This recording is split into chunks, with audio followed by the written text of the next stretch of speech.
악한 사람들과 속이는 자들은 더욱 악하여져서 속이기도 하고 속기도 하나니 그러나 너는 배우고 확신한 일에 거하라. 여기 너는 배우고 확신한 일에 거하라. 우리가 뭘 배웠습니까?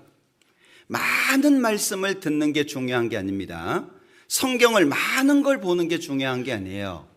자, 우리가 어떤 사람은 우리 전하는 집회를 수십 번 들은 사람도 있습니다. 저는 100번 이상 들었는데 구원 못 받은 사람도 봤어요. 그런데 어떤 사람은 한 번 듣고 구원을 받아요. 무슨 차이라고 생각하세요? 마음의 문제입니다. 마음의 문제예요. 그 마음이 열리냐 열리지 않느냐 그 문제입니다. 저희 외할머니는 이미 하나님 앞에 가셨습니다마는 저 강원도 산골짜기에 사셨어요. 그리고 할아버지가 그 할머니의 아버지죠. 여자가 지식을 많이 쌓으면 남자 머리 꼭대기에 올라간다고 글도 안 가르쳤어요. 그 산골짜기에서 거기서 태어나서 거기에서 늙으셨어요. 그러니까 시사적인 문제 뭘 알겠어요. 그냥 그 동네에서 사신 거예요. 모셔다가 우리 집회한 거 한 번 들으셨는데 구원을 받았어요. 뭘 알아서 받으셨겠어요? 666 뭔 소리인지도 몰라요. 그런데 마음이 열리니까 가장 중요한 게 뭐죠? 첫째 날, 다섯째 날, 여섯째 날이에요. 사람이 뭐냐? 하나님 앞에 심판받을 상태에 있다? 이거 믿으면 천국 가는구나. 가장 단순한. 어느 날 예수님께서 내 죄를 용서하셨다는 게 마음속에 믿어졌어요. 그건 끝이 아니라 시작입니다. 그것으로부터 시작하는 거예요. 그럼 뭘 인정해야 돼요? 내가 새 사람이 됐구나. 그걸 인정을 해야 돼요. 이제 세상하고 나하고는 끊어지고 나는 하나님을 향해서 걸어가는 신앙인이 되었다는 걸 인정을 해야 돼요. 제가 외국에 이렇게 가보잖아요. 그러면 참 묘한 게 있더라고요. 불리하면 미국에 살아요. 유리하면 한국 사람이에요. 불리하다, 여기 미국 땅이에요. 한국이 아니에요. 유리하다, 나 한국 사람이거든요. 그럼 어떻게 되죠? 삶이 안 바뀌어요. 내가 이 세상에 살아가고 있는데 예수님의 십자가가 내 마음속에 믿어진 이후 우리는 새 사람이 되었고 새로운 삶을 살아야 돼요. 마가복음에서 말씀하시기를 새 포도주는 새 부대에 담아야 된다. 우리 옷을 기울 때 지금은 그런 일이 거의 없습니다만 옛날엔 꿰매 입었잖아요. 그런데 새 것을 헌 것에다가 이으면 헌 것이 다 찢어져 버려요. 포도주도 마찬가지입니다. 자, 새 포도주를 헌 부대에다가 넣으면 이게 발효가 되면서 팽창되는 힘을 못 견뎌요. 터져버립니다. 그럼 포도주도 버리고 부대도 버리고. 새 포도주는 반드시 새 부대에 담아야 돼요. 새 포도주를 새로운 생명이라고 말한다면 새 부대는 새로운 생활을 말해요. 구원을 받은 사람들이 왜 세상에서 갈등을 하고 유혹을 받고 많은 어려움 가운데 있냐? 요즘에 보이스피싱 목사님이 광고하실 정도로 지금 심각하죠. 다 들으셨죠? 이걸 목사님이 광고해야 될 정도를 어떻게 이해하실까요? 그런데 생각해봐요. 왜 사기를 당하죠? 저한테도 전화 많이 옵니다. 액정이 깨졌어요. 한 번은 당신 자녀가 제가 집에 없을 때 자매한테 전화가 왔어요. 당신 아들이 사고 쳤는데 지금 돈을 빨리 넣어야 된다는 거예요. 다행히 애가 옆에서 자고 있었어요. 안 그랬으면요. 속을 수도 있죠. 투자하라고. 전화가 많이 와요. 제가 돈 있게 생겼죠. 전화가 많이 와. 여기 투자하면 1억을 투자하면 3년 내에 최소한 5억은 뽑는다. 전화가 와요. 뭐라고 얘기해야 될까요? 그렇게 좋으면 당신 가지세요. 왜 거기에 혹해요? 욕심이 있으니까. 그러면 유혹하는 사람도 잘못된 것이지만 또 다른 잘못이 누구한테 있어요? 자기한테 있어요. 유혹을 받는다는 사실 자체가 문제잖아요. 그러면 왜 유혹을 받죠? 미래에 대한 불안감. 나이가 점점 들어가요. 퇴직을 앞두고 있어요. 야, 앞으로 어떻게 먹고 살지? 점점 약해져요. 그런데 투자하래요. 1년만 투자하면 10년 거뜬히 산다고. 말도 안 되는 유혹인데 빠져요. 그럼 뭐가 잘못된 거죠? 하나님을 바라보는 중심이 틀린 거예요. 성경에는 분명히 이렇게 말씀하고 있습니다. 시편 37장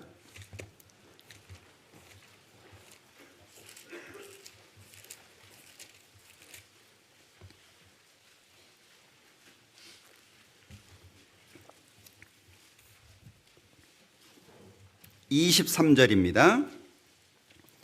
여호와께서 사람의 걸음을 정하시고 그 길을 기뻐하시나니 저는 넘어지나 아주 엎드러지지 아니함은 여호와께서 손으로 붙드심이로다.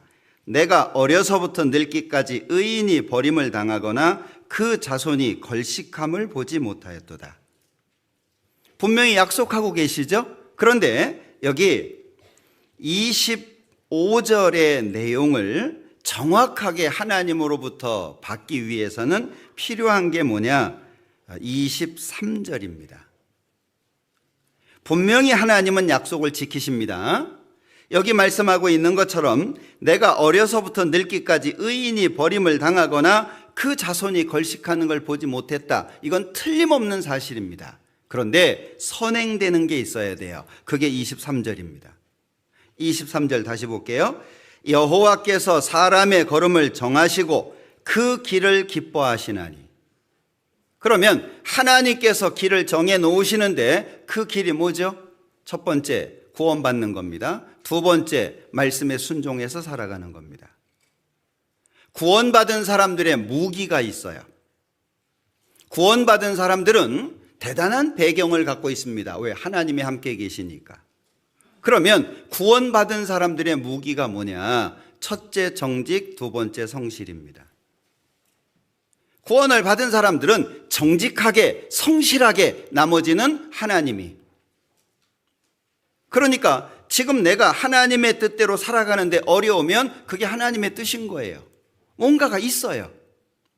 바울 사도가 분명히 이리로 넘어와서 우리를 도우라 환상을 받습니다. 빌립보로 넘어갑니다. 그런데 전도를 하는 과정 속에서 점하는 귀신 들린 여종을 귀신 쫓아내죠. 그것으로 인해 가지고 감옥에 갇힙니다.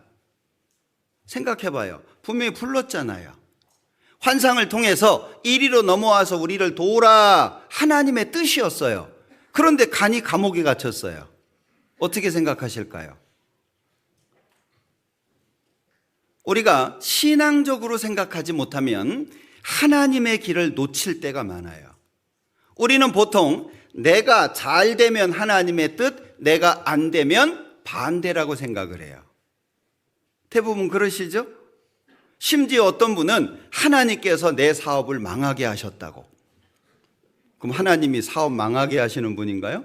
자기가 잘못한 거예요. 자기가 미련해서 길을 굽게 만들어 놓고 마음으로 하나님을 원망하는 거예요. 어떤 분이 그랬대잖아요. 구원을 받고 나서 술 먹으면 안 된다는 걸 알았어요. 근데 직장에서 회식이 있네. 야, 가자고. 야, 다 가는데 너만 안 가면 어쩌냐. 그냥 앉아만 있으라고. 그래? 그래서 갔어요. 앉아만 있는 게 돼요? 술을 한 잔 따라줍니다. 야, 안 먹어도 괜찮아. 그냥 받아만 놔. 받아만 놓는 게 됩니까? 야, 기왕 받았잖아. 그냥 입 대는 척만 해. 너 안 먹어도 괜찮아. 우리가 다 이해해. 너 교회 다니잖아. 그냥 입에 대기만 해. 아니면 모양만 내든지. 그래? 입에 살짝 댔는데 이날따라 땡깁니다. 찌리리한 게 느낌이 아주 좋아요.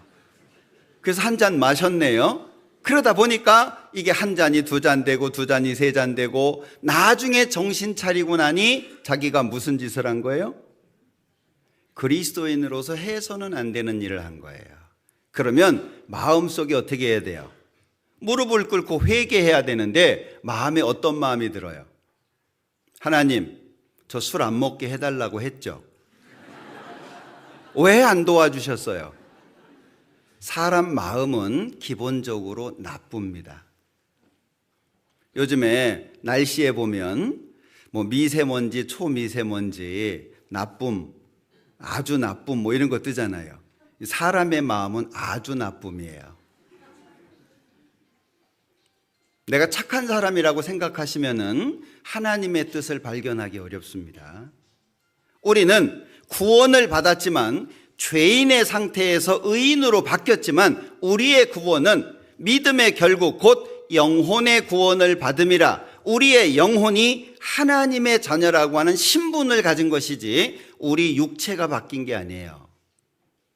나는 여전히 나예요. 싸울 때 화도 내시죠? 어떤 땐 욕도 하시죠? 예, 다 내뱉지는 못하지만 이 개 아직도 우리는 그래요. 자, 저쪽에서 두 사람이 얘기를 하고 있습니다. 근데 가끔 이쪽을 쳐다보는 거예요. 힐끔힐끔. 그럼 어떤 생각하실 것 같아요, 여러분들은? 두 사람이 저쪽에서 얘기하면서 가끔 저를 쳐다보는 거예요.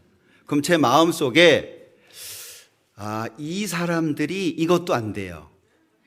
이것들이 내 얘기를 하네? 그래서 몰래 돌아가가지고 무슨 얘기를 하는지를 들었어요. 근데 내 얘기가 아니에요. 전혀 다른 얘기예요. 그럼 우리 어떤 마음 가져야 돼요? 내가 오해했구나. 다른 얘기네? 이런 생각을 해야 되는데 그런 생각 들어요? 이것들 눈치 빠르네. 그래서 동창들이 만나잖아요. 화장실을 못 가요. 에? 왜? 화장실 간 사이에 주제가 나로 바뀌잖아요. 사람의 마음은 기본적으로 선하지 않습니다.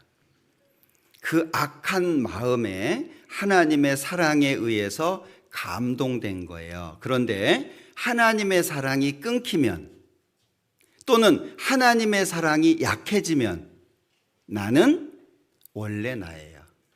그럼 나를 하나님의 사람으로 살게 하는 건 나예요? 하나님의 사랑이에요? 우리가 해야 될 일이 뭐예요? 그 하나님의 사랑이 나한테 공급되는데 끊기거나 적어지지 않도록 만드는 게 우리 역할이에요. 10년, 20년 지났다고 해가지고 그 사람이 달라진 게 아닙니다. 그 시간까지 하나님의 사랑이 그를 붙잡고 온 것이지 그가 특별해진 게 아니에요. 고무줄 아시죠? 느립니다. 꽤 많이 늘어납니다. 그러나 한쪽 손을 놓으면 언제든지 제자리로 돌아갑니다. 그게 내 마음이에요. 그게 내 마음의 실체예요. 지금 내가 감동을 받아가지고 하나님 앞에 좋은 마음이죠? 근데 그것은 본래 나의 마음이 아니에요. 주님의 사랑에 감동된 마음이에요. 주님의 은혜에 감화된 마음이지 원래 내 마음이 아니에요. 그러니까 우리는 상대방이 나에게 좀 부당하다, 나한테 하는 행동이 부당하다, 내가 인사를 했는데 받는 모습이 왠지 석연치 않다. 그럼 마음속에서 어떤 거 올라와요? 좋은 거 안 올라오죠? 왜? 내 속에는 좋은 게 없어요. 내 속에 좋은 거 없습니다. 아내들이 집안에서는 화장을 잘 안 하죠. 편하게. 나갈 때 화장하시잖아요. 누구한테 보여주려고? 사람의 마음은 기본적으로 바뀌어져 있다는 거예요. 옆집 아저씨가 나한테 잘해줘요. 내 남편은 그야말로 남편이에요. 근데 사실 누구한테 잘해야 되죠? 옆집 아저씨가 남편이 되는 게 아니에요. 근데 우리의 마음은 그렇지 않아요. 옆집 아저씨는 이렇다더라. 그거는 가정을 불화하게 만드는 이유가 됩니다. 사실 부부가 행복하게 살기 위해서는 자기를 발견하는 것부터예요. 치료도 마찬가지죠. 뭔가 치료가 되려면 나의 상태를 바르게 알아야 되잖아요. 신앙생활을 잘 하기 위해서는 알아야 될 게 뭐냐? 내가 누구냐, 내가. 우리가 집회 때 배우죠? 사람은 영과 혼과 몸으로 이루어졌다 그랬습니다. 그럼 구원은 누가 받은 거예요? 영이 받은 거예요. 혼이나 몸이 받은 게 아닙니다. 아직 영이 받은 거예요. 우리의 영이 하나님의 자녀라는 신분을 얻은 거예요. 천국 갈 수 있는 자격을 얻은 거예요. 그런데 우리의 육체는, 우리의 혼은, 우리의 생각은 아직도 갈등하고 있죠? 두 사이에서 머뭇거리고 있지 않습니까? 이게 맞는데 이걸 하고 싶어요. 이쪽이 옳은 길인데 이것도 관심이 생겨요. 항상 갈등하고 있죠. 왜? 아직 구원된 상태가 아닙니다. 예수님께서 공중에 재림하실 때 비로소 우리의 육체까지도 구원이 돼요. 몸의 구원이라고 얘기하잖아요. 그럼 그때까지는 뭐 해야 되죠? 전쟁입니다. 영적 전쟁이에요. 에베소서 2장 한번 보죠.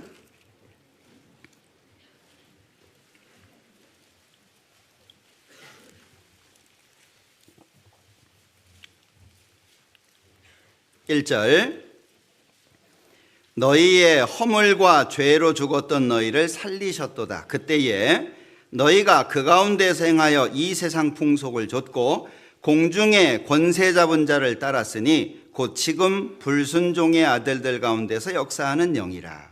전에는 우리도 다 그 가운데서 우리 육체의 욕심을 따라 지내며 육체와 마음에 원하는 것을 하여 다른 이들과 같이 본질상 진노의 자녀이었더니. 기억하십시오. 나는 죄인의 상태에 있다가 그 죄를 용서받고 구원받았을 뿐이지 여전히 나라는 거예요. 주님 오실 때까지. 그러니까 땅에 있는 지체를 죽이라고 말씀하신 이유도, 그리고 이 육체를 말씀에 굴복시키라고 하시는 이유도 굴복이 안 되잖아요. 그러니까 로마서에서 말씀하시는 것이 생각을 어디 쪽으로 가질 거냐, 육신의 생각을 할 거냐, 영의 생각을 할 거냐, 우리한테 계속 방향을 제시해 주고 있잖아요. 그러면 나는 예수님의 피로 구원을 받아서 하나님의 자녀가 됐지만 아직까지 내 육체가 바뀌어지지 않은 상태에 있다는 걸 인정해야 돼요. 지금 우리 시대는 많이 포장되어 있는 시대입니다. 정말 미화되어 있죠. 제가 미국의 라스베가스에 가서 정말 놀랬던 것이 밤에는 휘황찬란합니다. 그 아름다운 불빛들 정말 멋집니다. 근데 낮에 그 뒷골목 가면은요 정말 쓰레기장입니다. 우리가 그런 모습을 갖추면 안 될 거 아니에요. 교회 나와서는 반짝반짝인데 집에 가서는 엉망이면 안 될 거 아니에요. 교회 안에서는 반짝반짝 하는데 회사에 가서는 엉망이면 안 될 거 아니에요. 우리는 교회 안에서나 또는 밖에서나 가능하면 근접된 삶을 살려고 해야 되겠죠. 그러면 내가 누구냐 하는 거예요. 내가. 나는 충분히 죄를 지을 수 있는 사람이에요. 지금도 충분히 넘어질 수 있는 사람입니다. 내가 이 자리에 있다는 것만으로 위안을 삼으면 안 돼요. 우리는 마음속에 경각심이 필요합니다. 그러니까 이 에베소서에서도 말씀하시는 것이 과거에 너희가 어떤 모습이었냐, 개구리 올챙이적 시절 생각 못한다는 얘기처럼 내가 꽤 괜찮은 사람이 된 게 아닙니다. 지금도 오늘도 우리는 치열하게 싸워야 되는 사람이에요. 죄와 싸워야 되고 세상과 싸워야 되고 마귀를 대항해서 싸워야 되는 사람입니다. 그래서 우리가 필요한 거예요. 혼자 어려우니까, 혼자서는 힘드니까 우리가 그래서 필요한 겁니다.